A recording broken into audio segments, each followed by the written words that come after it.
Oh, okay, sure.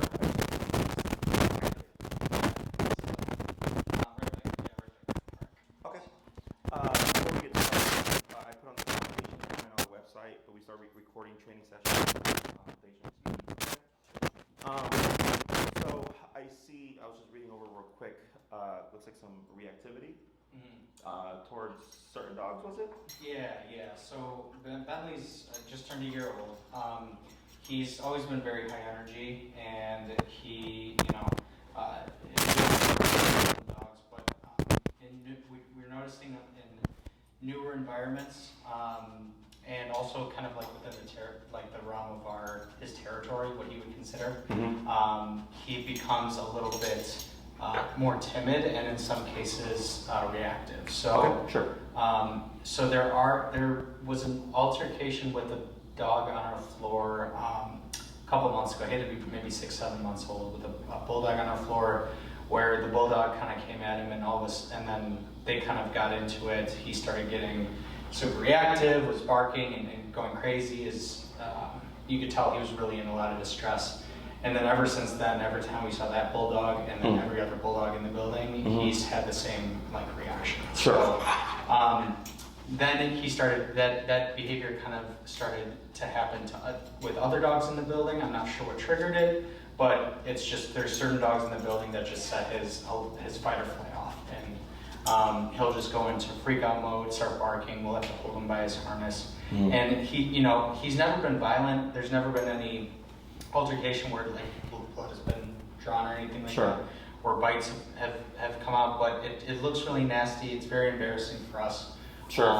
And obviously it's uncomfortable for him. So we want to kind of address why he's feeling that way, and then what to do in certain situations like that. And then hopefully that he can kind of I wouldn't say grow out of it, but he can learn to adapt to those types of situations better. Okay. So. Have you done any training in the past? Yeah, we've done positive reinforcement training, which probably about 4 months ago or so, 3-4 months ago, which, like you were saying in your videos, it's great for show, it's great at home, great with no distractions, but you get him out on the street, and he's a very easily distracted dog. So treats do not work when it's a high intensity situation. Okay. So we went through just basic training with him there, done basic stuff at home as well, through YouTube videos and stuff, but we're looking to take that next step. Sure. So that's how we found you guys. Okay. And then I think I saw resource guarding. Yes. So he does, he first started it when he was a puppy, with us even, around his food and water bowl. He kind of cut that out after he learned that we were kind of the providers. But when he's at the dog park, and we've gotten reports now at daycare, if other dogs will approach his water bowl, he'll tend to get. It's not always, but it's often enough where they've made note of it. Sure. And then with toys specifically, he cannot do toys at the dog park. Okay. As soon as he's not always interested in it, but as soon as he gets a hold of one, he really gets aggressive if the dog tries to come and even play with them or even approach them. Sure.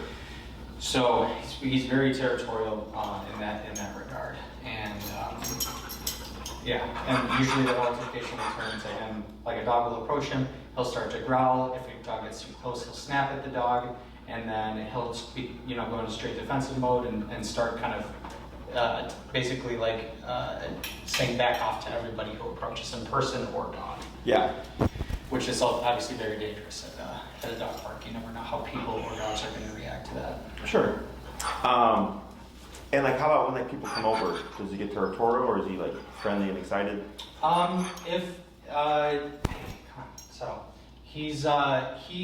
It depends on the person. If he's met him before, he's great. If not, he'll bark a little bit, then sniff around.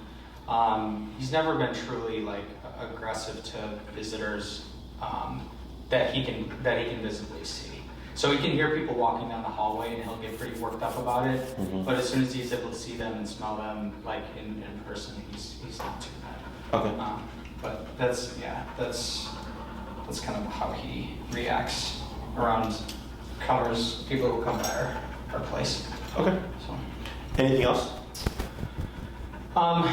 No, we really just want to make sure we want to make sure that we're addressing the actual issue at hand instead of necessarily like disciplining bad behavior. We want to hope to understand why he is acting the way that he is. Like what's prompting these feelings of whatever, whether it's fear or anxiety, or frustration or something along those lines. We want to understand kind of like signs to look for when that's the case, and then maybe signs to look for when he might be getting more on the kind of the aggressive side, and we know to kind of like remove him from that situation. So we just want to really understand where he's coming from most of all.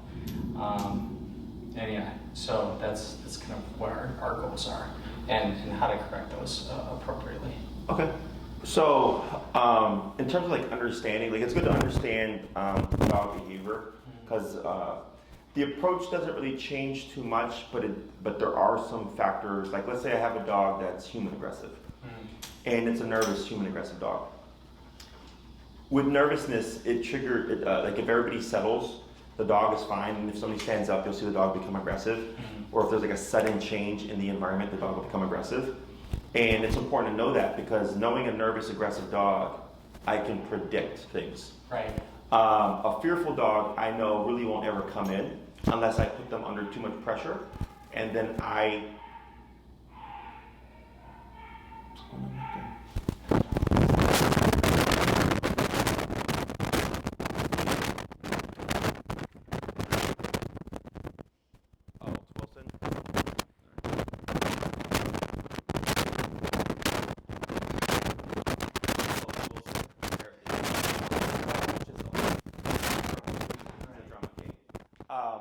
So here, when I understand what the case is, I can predict things. So I can educate the owner, because a lot of times when the owner thinks like, oh, this is unpredictable, right? And like, it's actually very predictable. You just have to know what a nervous, anxious, fearful dog does, and then it puts you a step ahead, right? In a case like this, when you talked about like the bulldog and like the negative experience, and him becoming defensive, and then kind of just categorizing bulldogs, right? And being in certain spaces and getting timid. But I think you said territorial and then timid in response to that, correct? Yeah, so territorial around places he's comfortable with, like our apartment or even our floor in our building. Timid in places where he's not so comfortable. So, sure. Like dog park, or in certain instances when he first goes into daycare. Yeah, we typically that's when we'll see it. If he gets reactive, he'll immediately get reactive in those types of situations. Sure, yeah. So here, reactivity is a stress response, and then territorial behavior or territorialness is technically stress. Okay. So like imagine like you're in your home and you wake up at 2 o'clock in the morning, there's a stranger in there. You're going to go under some degree of stress, because you're thinking 2 o'clock in the morning, you probably don't have good intent, right? Plus I don't know you can fuck in my house. Yeah. So you're going to have to most likely protect the house, which means confrontation. So it puts you under stress. Right? Plus, you got to think like this is person have a weapon, so on and so forth, and it just kind of escalates, right? Yeah. Same thing for the dog. When they get territorial, they go under stress, because then they're thinking, I have to go into defense mode. And then that's where we see other things come into play. Being at the dog park and him being timid is just, if he's a timid dog, he's not a confident dog. So then if he goes in, he's already just kind of like on edge, and then if you add something on top of that, you get the next degree. Right.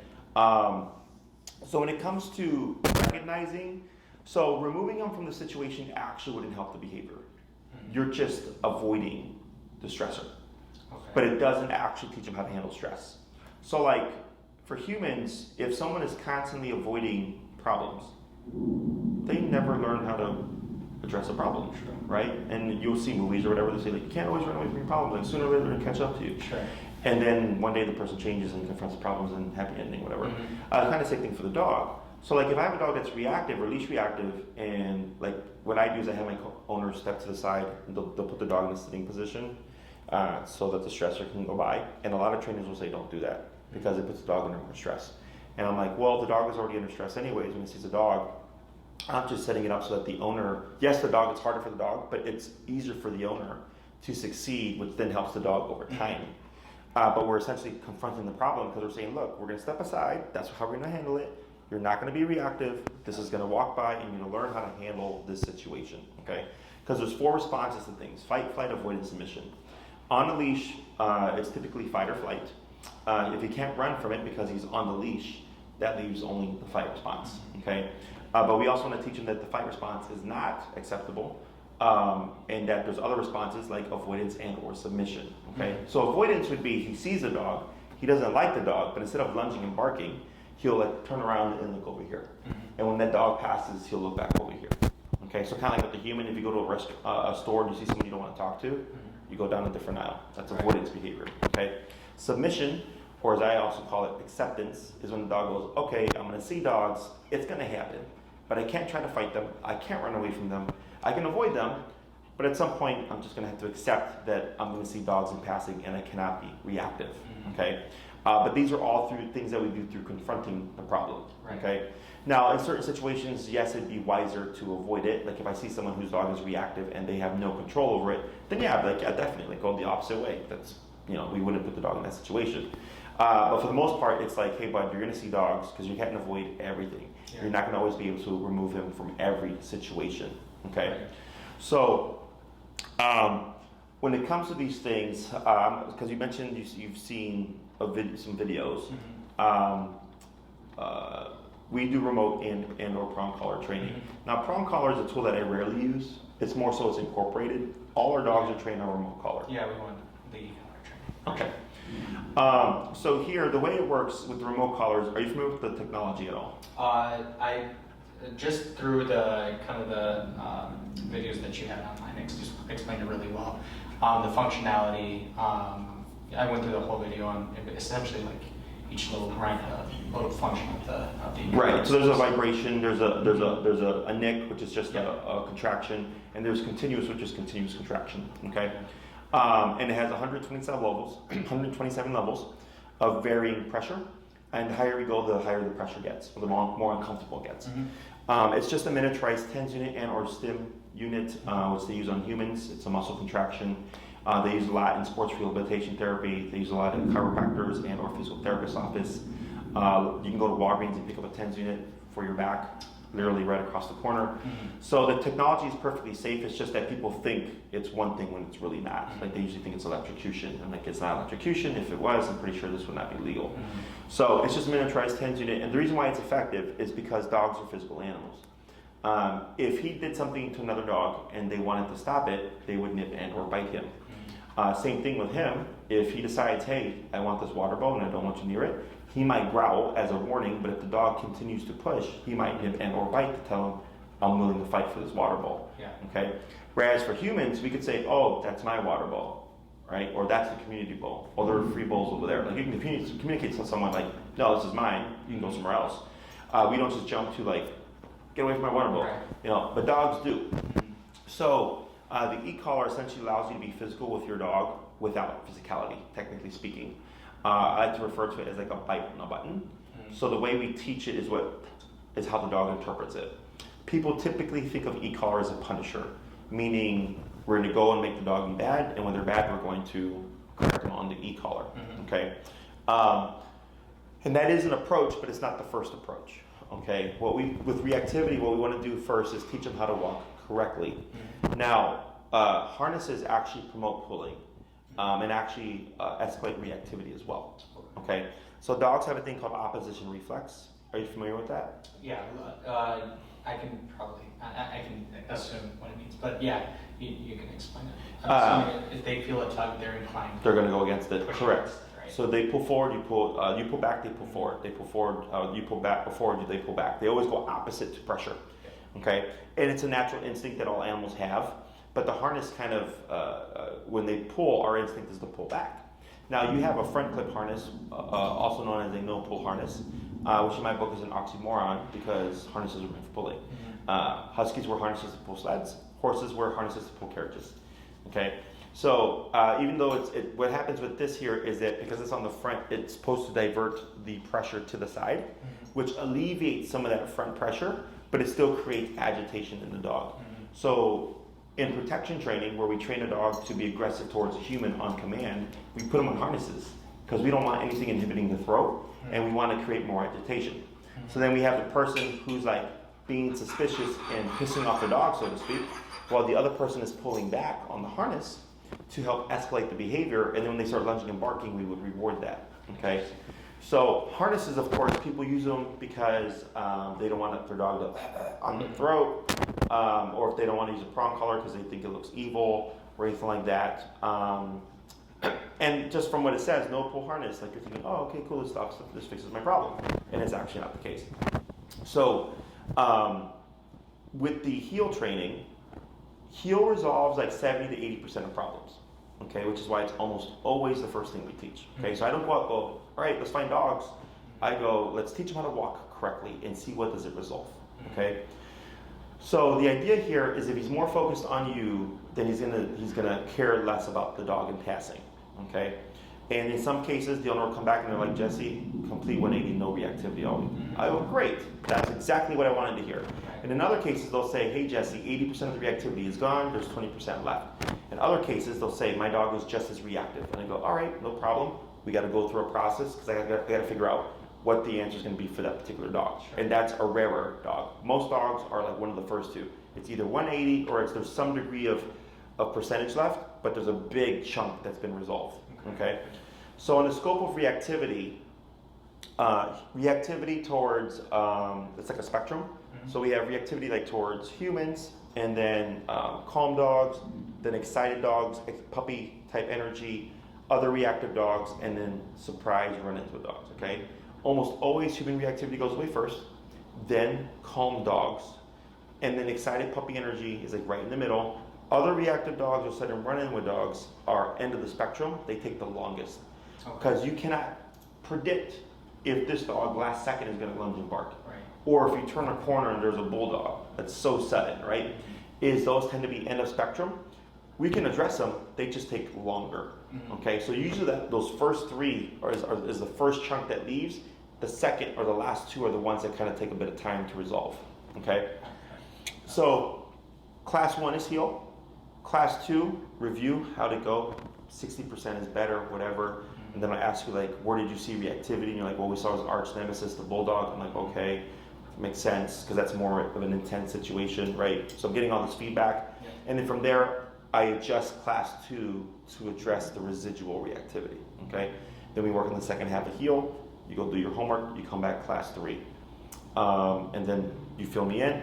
I go, okay, we make some adjustments here. And then we just tweak things as we go along because it's either the heel's gonna resolve the issue, and if it doesn't, then we need to correct the behavior itself, which is he's lunging and barking, we're gonna apply a correction, as opposed to having him heel next to you and see what it resolves. Because if he's still willing to gamble the reactivity, that tells me the stress is greater than what we've taught here, okay?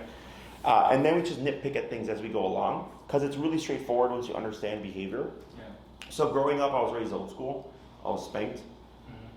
Mm-hmm. So like if I didn't do my chores, if I didn't get good grades, if I talked back to my mom, which only happened once, by the way, in my life, there was a consequence. Right. And it altered my behavior, and that's what aversives are meant for. They're meant to stop and or deter things, which is why as humans we have cops and laws and prisons and judges and jails to deter people from committing crimes. Things like running a red light, right? Like people, it's pretty common that they do that, or speeding on the expressway. So you might get fined $100, and that's to deter you from running past a red light, right? Pain or pleasure. Exactly. So same thing for the dog. In some cases, we have to provide consequence for the behavior itself in order to teach the dog not to do that. Okay, but that's what we do during the course of the program. Is if I know heel resolves 70 to 80% of problems, that's the first thing I'm going to teach because I know it's going to take a chunk of stuff away, and then I just nitpick at things as we go along. So the first 2 classes would be on heel. The third class we could cover we could go into resource guarding. Resource guarding takes longer to get to the point where you don't even need a collar, because when you're teaching the dog to release something through pressure, it's not as fun when there's rules. Okay, it's one thing when he can take the stick, take the bowl, take the ball or whatever at his leisure, and then when you put rules to it and then consequence, all of a sudden it's like, well, this ain't that fun anymore, right? So now you have to try to balance the control with the comfort of like, look, bud, you can chase the ball, you just can't guard it, right? And the way this carries over to the dog park is if I know he guards certain toys, you can make those toys off limits at the dog park. We cannot make him share things. Okay, some dogs can do it, but it's not a thing that all dogs can do. So if you go to the dog park, if there's a ball and we know he'll guard it, if we remove it as an option of an activity at the dog park, and he's like, okay, I can't even pick that ball up, there's nothing to guard because it's not in his possession. Right. He's not going to be halfway across the dog park looking at it going like, don't anybody go near that ball. He's just thinking, I can have nothing to do with that, so instead I'm going to play with dogs or whatever. Yeah. If we know he guards the water sometimes, and you can't predict when he's going to guard the water. What I would do is if he's drinking water and I see a dog approaching, I would proactively withdraw him from the water, so when the dog comes in, again, there's nothing to protect because you've pulled him out of the situation. So it's kind of either being proactive and or removing things as options, okay? We can't make him play ball at the dog park and be okay with the other dogs. Can it be done? Yes. Have I done it? Yes, but that's because I'm a trainer who's been doing this for like over 10 years. Right. Teaching that to the average dog owner is far more complex, okay? Once we get that down, it's just practice and repeat. If everything is going well with reactivity, he's not lunging at the bulldogs or whatever, resource guarding at the dog park's going well, then I just jump into more control, which the next thing would be recall, okay? Because in my book, recall is one of the most important things, especially if he gets off leash. Yeah. You want to be able to return your dog. And then outside of that stuff, that's why I asked like how he is with people coming over. If that for the most part is fine, then it's not something that needs to be addressed. So in terms of length of time and cost, I have 6, 9, and 12-week programs, and I go by what you're needing and wanting, and what I hear from you, and then I have an idea of what I can get done within the time frame, and then I give you suggestions, okay? So far, I feel like you're like in the 6th class range, okay? 2 classes on recall, a class on resource guarding. If all that's going well and reactivity is getting better, then I go, great. Then we can just touch on things as we go along. Class on the recall. And recall typically has 2 parts to it, so that's technically 2 classes, which leaves us 1 class as a variable, okay? So like, let's say we're working with him, we cover the 2 on heel, we do the resource guarding, we cover the recall, and then you come back class 5, and for whatever reason, it was a bad week and he was very reactive. Then we can spend that class, and I can get some feedback from you and go, okay, this is what's happening. We're going to change this, we're going to do this, and we're going to do this. And then if we can do it real time during the class, we do it during the class. And then you go off and do your thing, come back class 6, hey Jesse, fix the problem. I go, great, what would you like to cover? What's the next thing you'd like to do, okay? If you want more control, because there's 6 commands, sit, stay, down, come, place, heel. All 6 commands are meant to be functional. They're not, like sit and down, I think, are kind of like tricks to people now, like you get a treat if I tell you to sit, but they're meant to be functional. Right. Like right now, my pit was with me at Oz Park for the last 4 hours, and I had her in a down position, and she didn't move for a couple hours, and I told her to go to her bed, and she didn't move for a couple hours there, while I taught my class, and I didn't have to worry about, is my dog going to get up and move around? So this stuff is meant to be functional. I mean, it's meant to allow you to go to like a restaurant and have your dog with you, and not worried about, is he going to act up? Yeah. But that's only if you're wanting that. Okay, so with the 6 classes, that's kind of like the bare bones to fix the problem. 2 on heel, 1 on resource guarding, 1 on recall, a second on recall if needed. Otherwise, 5 and 6 can be a variable. If all the behavior stuff is going well, we can teach more obedience. But I don't know until like I'm working the case. Okay, because it's not just the dog, which is typically easier. It's the human. Sure. Okay, if you did 9 or 12 classes, it just allows us to cover more control. So we can cover more of the commands, we can build the training to a higher level of reliability. All commands can technically be built to an off-leash level. It's just whether or not do you need them to be at that level. Sure. If it's just Jesse, I want to walk my dog, I want him to come back when I call him, and I don't want him to guard things, and I don't want him to be reactive, then they go 6 classes. And if it's like, no, I want that plus more, then 9, 12. Okay? Other questions? I think you covered the majority of what we had questions about. I think, like you said, he is definitely within the realm of like he could be there if he wants to.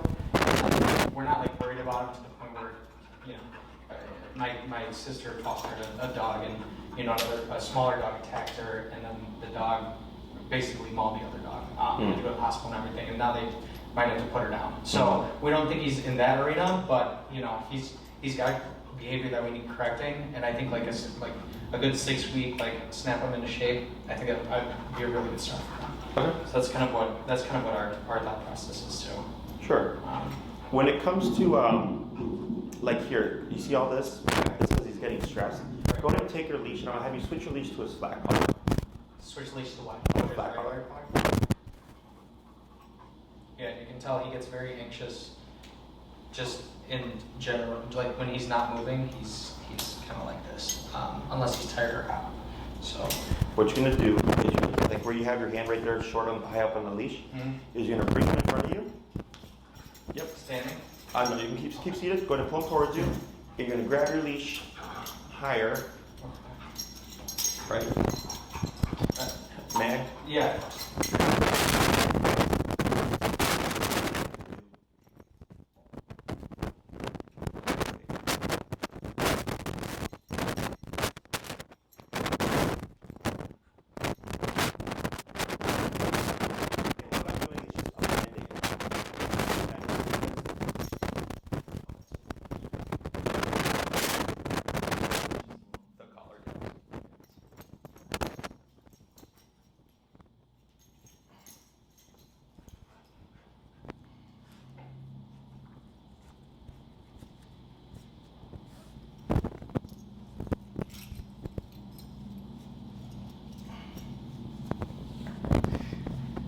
Is earlier when he was getting anxious and he kind of jumped on you, right? And like you're petting him with the intention of soothing, I'm assuming, is your action telling him to be more anxious. So, or to tell him, yes, you should be anxious in this context, okay? So petting is a reinforcer, right? So reinforcers are for things you want to see again. Yeah. So if here, like let's say he's anxious because we're sitting still in my facility and it's an unknown environment, right? Unfortunately, we can't explain to him that everything's okay and this is just an hour long and you paid me to be here and all that stuff. So you just have to help him through the anxiety. So here you can have an understanding of why it's happening, but it doesn't help you to help him. Okay. And instead I just go, okay, I'm not going to pet you for one. And instead I just gave him direction. Now here I used the leash in my hand to put him in a sitting position, but I did not say the word sit. Because I'm not actually telling him to sit. I'm telling him to relax. Okay, so then I did that a couple of times, and then he's now decided to lay down, right? And in 5 minutes, he can pop up and try to jump at me and say, hey, Jesse, give me attention, or give me consolation, whatever. And I go, nope, I'm gonna just give you some direction and tell you to relax, and you're gonna have to learn how to handle this, okay? So the harness, the reason why I said to go to the flat collar is the harness is part of that problem as well, because it doesn't give you as much leverage to guide him, because dogs, their power is here. They pull forward with their front paws and they push forward with their back paws, okay? So that's where all the leverage is. And the harness intensifies the mindset. So if he's anxious, nervous, fearful, and or aggressive, when you pull back or put tension on the chest, you're amplifying, okay? So I go, all right, put the flat collar on, and then I was gonna coach you through it, but I'm like, okay, he's a little bit too escalated. I brought him over, and right away, just some physical touch, and then settle the energy, okay? This is just knowing how to handle dogs. This is a bit more advanced. If you're familiar with Cesar Millan, this is like Cesar Millan methodology, where it's just me, the leash, and the dog. Whereas when I train, I use a remote collar, not because I need it, because my client needs it, because they've not been doing this for 10, 11 years, right? So, questions on any of that stuff? No. Just how do I do that? I'm hoping you can teach us. Yeah, so here, like this I wouldn't worry about, because, and I can teach you if I think it's important for you. More often than not, it's not. So when we do the training with the remote collar, it's not the obedience that's helping your dog, okay? It's the discipline behind it. It's the fact that you're nipping and biting him with the collar and giving him consequence that helps pacify the dog, okay? This here is just good handling skills, removing a tool that wasn't helping, and then using pressure to settle the dog, okay? Which pressure comes in different forms. Right now I use leash pressure and hand pressure to de-escalate him. Remote is also a form of pressure. A prong collar is also a form of pressure. Your harness is also a form of pressure. It's just, what does the pressure communicate? Okay, if done incorrectly, it can make the problem worse. If done correctly, it can make the problem better.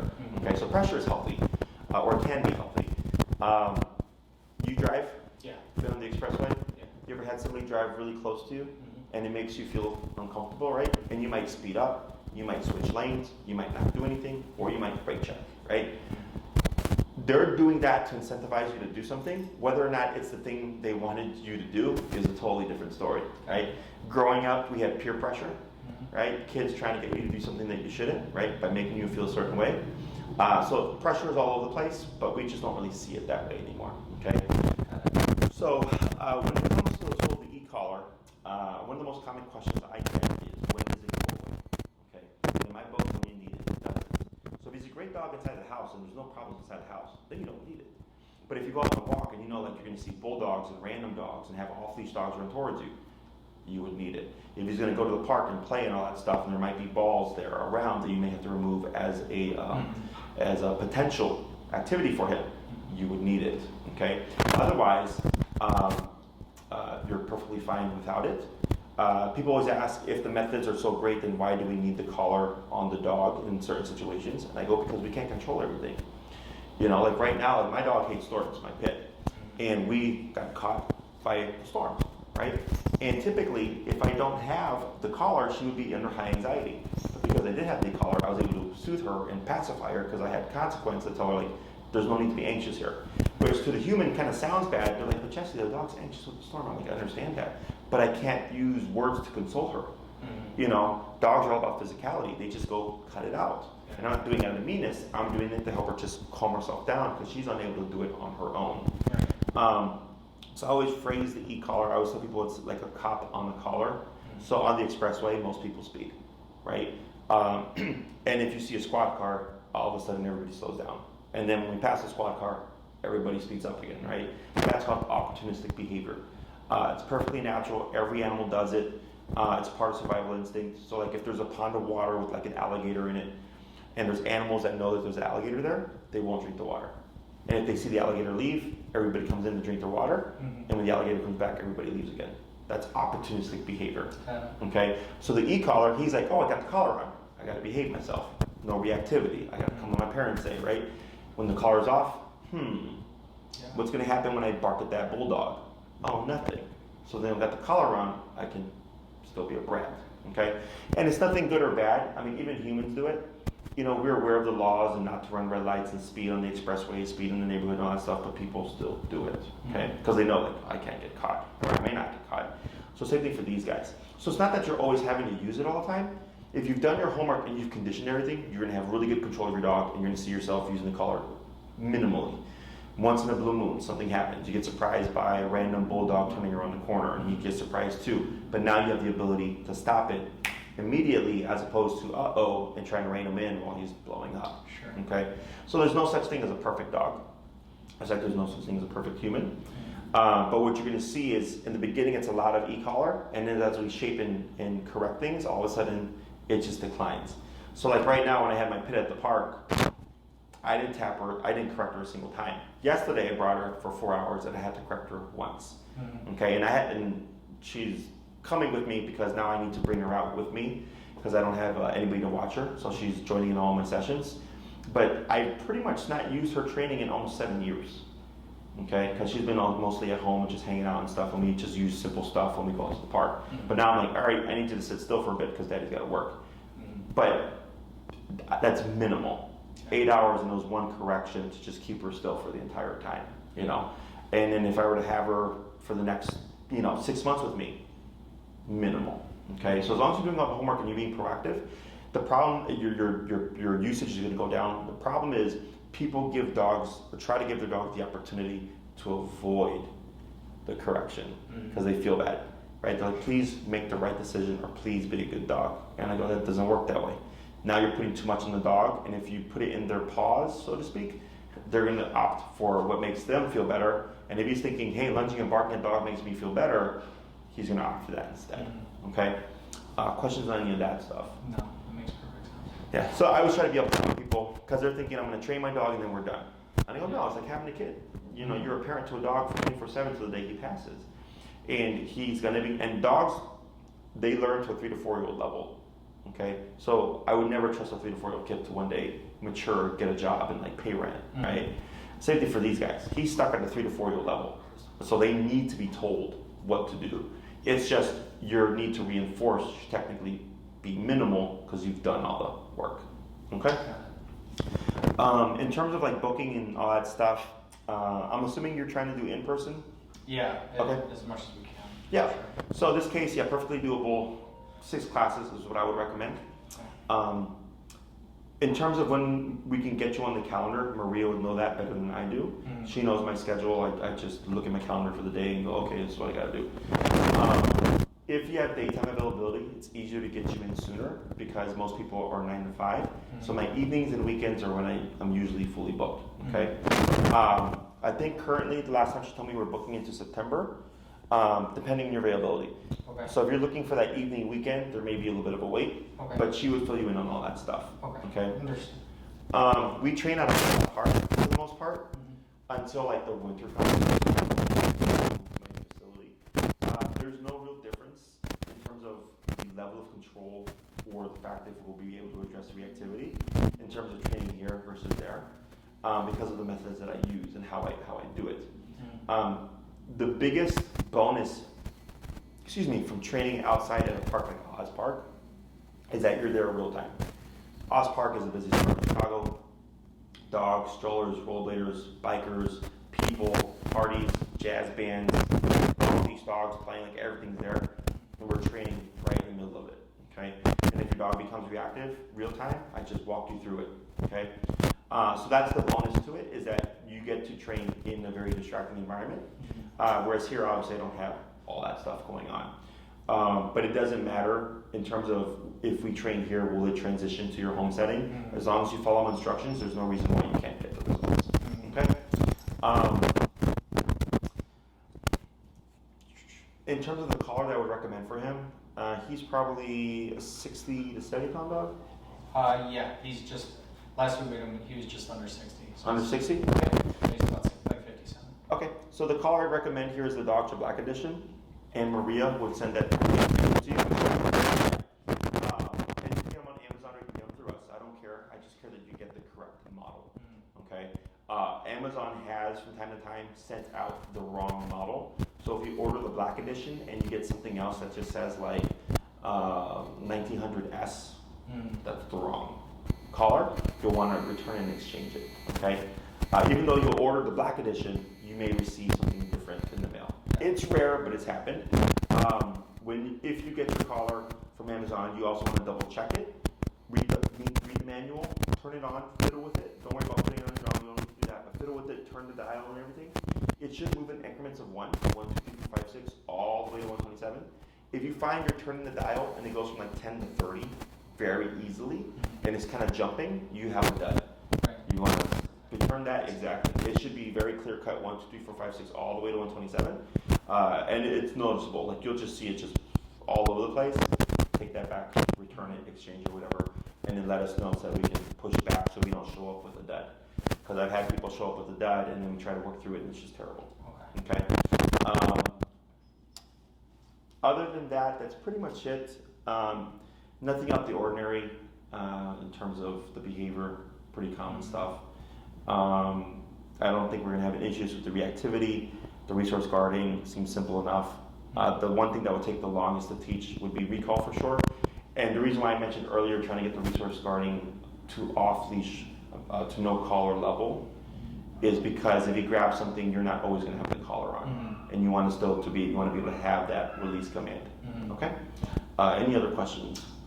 So if we wound up doing the 6 classes, is there a certain amount of time it has to be either done in, or is there a certain amount of time it has to be spread out? Like, is it a day a week? Or? So we usually do 1 day a week for an hour. Okay. Okay. If you're doing 6, because it's pretty straightforward. Now, if you did a program like 12, what I do is because 12 is when the owner wants their dog to go to off-leash level. Because once we hit classes 8 or 9, we start to space out the last classes. Now you need time to go to the park and practice all these things and make mistakes and him screw up and him panic and him get confused and you panic and all that stuff. So when you come back 2 months later, you're like, hey Jesse, all this happened. I go, all right, this is how we fix it. And you go off and you practice some more. So by the time they hit class 12, like it's been months and months of training. that their dog is now fully off-leash reliable. For a case like this, because it's just the reactivity, so it's pretty much class after class. If you have if somebody has a rotating schedule where they can't commit to a set time, that's fine. It would just be harder because Maria's got to look at the calendar and see where she can fit you in. So then clients like that, I might not see, I won't see week to week. I'll see them 1 week and then 3 weeks later I see them. So it's not a problem as long as we know ahead of time. I get other clients that like to do 1 every 2 weeks because that's how their schedule works. I don't care as long as we just know ahead of time and then Maria can work it through. But there just might be some times where our calendars just don't line up. Okay. Understood. So that works because my girlfriend works from home. She has a pretty flexible schedule, and I also work very close by. So I think a daytime would work for us. So I'd like to try and get something on the books when she returns. So we're out of commission until beginning of next week. Okay. But we'd like to get everything purchased and get them kind of scheduled for as soon as next week if you guys have availability. Okay. So what you can do is you can email Maria and let her know, we like 6, whatever. And I'm going to email her too because I always give her a rundown of what I recommended, and she turns around and gives you the information as well. Now, there's going to be a bit of a delay because now you're going back in line. To book your classes. But once you're booked, now it's straightforward because now she's booking other consults that have come in since you've come in, and then we have our other ongoing clients that are signing up that are being scheduled, and then we have our current clients that reschedule or cancel or whatever. So you can email and just tell her, hey Maria, we're interested, this is our availability, we'd like 6 classes, please send us what we need. And then she'll get it to you. And then she'll try to get you in as soon as possible. But just expect still a little bit of delay just because of that turnaround time in terms of all the other people ahead of you. Okay. But then once you're in the books, it's pretty straightforward. Okay. It's just now you're kind of going back into my calendar again. Okay. Yeah. I don't understand why you guys are so busy. Everyone here is booked for months. People are canceling daycare on us. It's it's really tough. So, my other question would be: would Maria be the person we talk to about as well? So what she can do? So Maria handles my calendar. Okay. That's what she can do. What she would do is you could email her and say, "Hey Maria, we're also interested in daycare," and she'll put you in contact with Kim. Okay, Kim is my kennel manager. She handles all our boarding trains, our daycare and train bookings, and she also handles all incoming new clients and stuff like that. And then all you would need is you can go on Ginger, and you can even do it from the website. You go to our website, you go to a facility or Logan Square facility, and you click on that, and you'll see registration. You click on that, and it takes you to our Ginger site, which is where you can register, upload vaccination records and stuff like that. And then it comes through to us, and then Kim sees it, and then she follows up with you. Okay. So you can either ask Maria, and she'll just send you the link, or you can just go to our website and literally just register yourself. And either way, it'll reach Kim. Okay. Sounds good. Do you guys require vaccination, fecal sample, and then just obviously is there anything else that we should be getting from our vet or anything like that? No, just as long as he has the daycares all have the standard vaccinations because it's city and state regulated. Right. It's like parvo, lepto, rabies, distemper, and I believe there's a 5th one. The influenza one is recommended just because of kennel cough, and then it's not required but recommended for influenza. And the fecal exam is just so that we know that to clear giardia or anything like that. And then we do a 3-day evaluation here. So the 3-day evaluation is to ease him into the environment. So the first day, he doesn't interact with any dogs. He's just here on the floor. Handlers are walking him around, getting him used to both the facility and then the handlers. Day 2, when he comes in, they start to bring dogs around him and him around dogs. And by day 3, they do one-on-one pairings to see who does he vibe with and who he doesn't vibe with. Okay. And then from there, it's he's good, or he might need a little bit more time. Some dogs take longer to acclimate. But we take a longer time frame to bring the dog in. We don't just throw them into a group so that they're less stressed when we do socialize them. Once you start the training and you bring him in with his equipment, they would reinforce anything that he learns. Okay. So we get dogs that we call duration work, where they'll sit still on the placemat for a couple hours or so. Yeah. And dogs are training, dogs are walking by into play groups, puppies are playing, there's dogs on the treadmill, all this stuff is going on and they're just learning to hang out. So we reinforce all that stuff. You know, if employee were to see like reactivity, they would correct it. So it just keeps everything on the same page. Okay, great. Yeah. So just, the last thing on that topic is so obviously there's different onboarding stuff for daycare versus training. Mm-hmm. Do either of those things, other than this initial consult, is there anything else that has to happen before we can either train or do daycare with him? For daycare, it's just the eval. Okay. Okay, and then after the 3 days, they'll tell you he was great, you know, or they'll say like, you know, he was a little apprehensive, but over a couple, you know, times he'll ease up and open up. Since my environment is structured, dogs are more apprehensive about socializing because they're trying to get a feel on what can I do, what can I not do. Okay, but then once they realize, oh, okay, if I just don't do this and I don't mount a dog and I don't bark at a dog and I don't do this, I can play. Yeah. They're fine. Okay. When it comes to the training, it's just turning around, filling out the form, you know, paying your training fee or whatever, and getting your equipment, and then Maria finds a spot for you. Okay. So they're two separate things. Okay. But Maria would help you with booking for training, and then Kim would help you with getting them into daycare. Okay, understood. Yeah, because we want to get that started right away if you guys have availability for daycare as well. Yeah, we've not had to cancel for anybody. Great. So we have plenty of space. The evaluation, the 3-day eval you said, are those evaluations, is it like a day-long process where we would drop them off the same way we drop them off?